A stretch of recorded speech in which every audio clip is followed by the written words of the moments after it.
in this video, I'm going to show you how you can translate Microsoft Word or Office 365 files.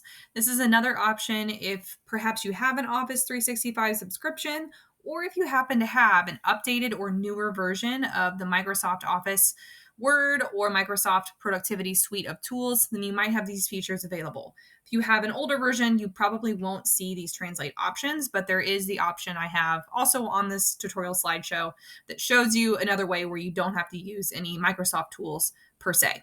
So what you're going to do is you're going to open your Microsoft Word file or whatever type of file you're working with. And then across the top banner here, you're going to select the review button.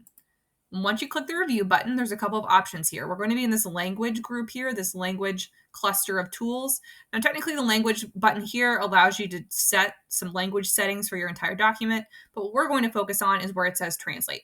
So if I click translate, I have some options here.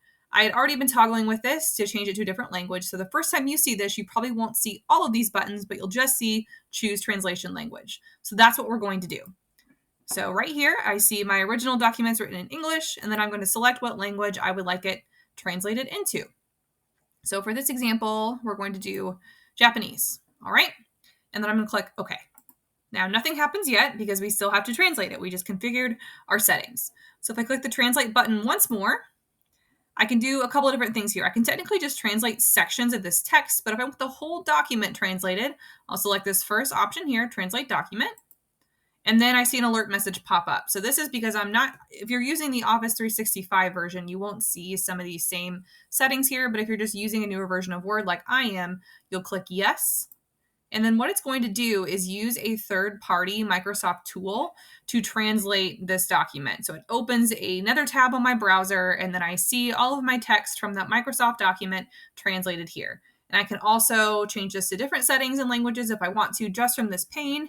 But what it did is it translated my whole document, and then I can go back and I can change some of my other settings if I would like. So this is a helpful option if you have Microsoft Word files that you want to have translated, but maybe you don't have a subscription to Office 365.